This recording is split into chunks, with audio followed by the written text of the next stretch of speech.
Vice President Vance is preparing to issue an ultimatum to all 50 states. Fully comply with anti-fraud laws or lose federal funding. The administration is set to launch a nationwide audit of state Medicaid fraud units. Those are the watchdogs that are supposed to track and stop abuse in the system.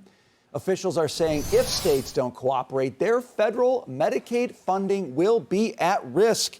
Jerry, I was afraid you were going to come to me. why? This is such a great subject. It is. There is no doubt about it. Medicaid is the epicenter of this. We've got somebody on it. Do you expect big things here? Do they mean what they say when they say we're going to? Well, I think Vance means what he says. He wants to see change. There's no doubt about it. And let me tell you, all of these federal dollars, the people who try to get a piece of this pie just because it's there, the government is like, and government spending, it's just like a place for people to go hold up the government. You know, people are looking to steal stuff from us. I think it's great. I like to see it. How effective will it be when I see that all 50 states have to participate this? I'm like, fingers crossed. I'll believe it when I see it. You come from the great state of fraud of California, so this you know this well. Only outpaced by Minnesota has its share of fraud. It is true. But here come the feds on Medicaid, I think doing the right thing, which is, now they're going to get sued. They're going to get the heck sued out of them, okay? But they're saying you're just not going to get somebody else's money if you're using somebody else's money to send it overseas or to commit fraud. Am I okay to say I need this, but I needed it yesterday and faster? I think President Trump a couple months ago said that we appointed JD Vance. He's our head of fraud. Great. That was months ago. I need like a Doge-style website where I get receipts. I want daily updates. I want to go in but yes, I mean, you're right. It takes time because you have to probably send the DOJ in. You have to do these long investigations to make sure that when you get sued, you have your tracks covered. But look, you guys, I mean, I voted for this in the election a year ago for Doge. I need this, but I needed it yesterday and I need it now and I need it faster, but it's a good start. Bring back Elon. He was on the plane. Yeah. I know. I'm very happy to see that. He's kissed and made up with Trump, which I predicted he would. Smooching, kissing, girlfriends. Yeah, it's a lot of smooching, cheek to cheek. And by the way, he updated the Doge website every single day. Yeah. Whatever they were pointing out. And I don't know what happened to that.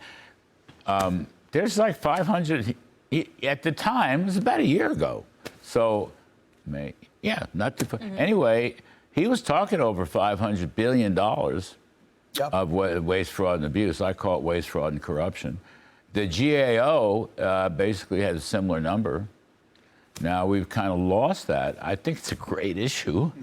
And I don't know why Republicans don't pick up on it. But Elon was supposed to leave, and the system he put in place was supposed to carry on. So he did leave when, the bromance kind of broke up, or at least they took a break, I think. But you would hope that they were still doing what they were supposed to be doing. Even if it didn't reach the epic heights that he forecast, it still was pretty decent. I kind of like, actually, Vance leading this. You know the history better, but I think Harry Truman kind of made his national name leading anti-fraud efforts when he was in the Senate back in the... Now, I don't want to go into history, but...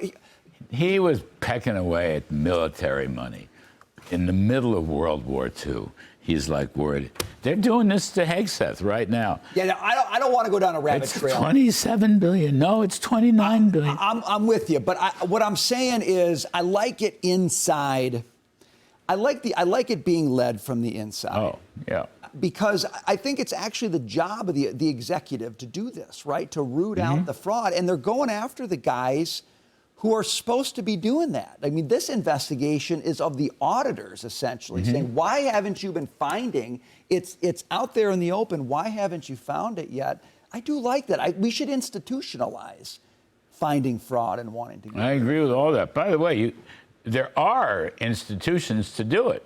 I mean, you've got inspector generals running through every department and agency. Right. Whether they have any courage or not. And then you also have, whistleblowers. By the way, I didn't want to let it pass. You were talking about Minnesota versus California. You want to weigh in on that battle? Just Emmett Oz, just in Los Angeles alone, on the hospice fraud and corruption, found $100 billion. which is Right. that's just in L.A. alone Yeah. for people who live in California on this panel. Now, that's $100 billion is probably bigger than all the money Minnesota's ever seen. I mean, L.A. just did that like that. Boom. Yeah. Let's take it back. Do we get to claw back the money? Like, but you know. Well, that's a really important question. Was it you that just said, who said receipts? That was Taylor. Taylor wants receipts. She wants a website. You are with right. receipts. You are right. I don't know why. I want a stimmy check. Yeah. A fraud. Whoa. A fraud refund. Look, he has the Russ Vogt, the OMB director, is the leader in this. The president has executive power, okay, either to repurpose funds or wait for it. It's a horrible, wonderful word. Impound the money. Ooh. Impound the money. Word of the day. The lefties took it away from Richard Nixon, okay, in the '74 Congress, which was a socialist Congress. Russ believes that. I've always believed in impoundment, but I believe it because I want to believe it. Russ believes it's actually in the law. And throw him in jail. Thank you. Be tough. Get the money back, Very throw them in tough. jail, stop wasting other people's money, and that's what Medicaid has done too much. How big is Minnesota? What's the budget? How big is the budget? I don't know, Larry. I think it's like 4 million people. And apparently a lot of them commit fraud, and we'll just have to leave it there just right now.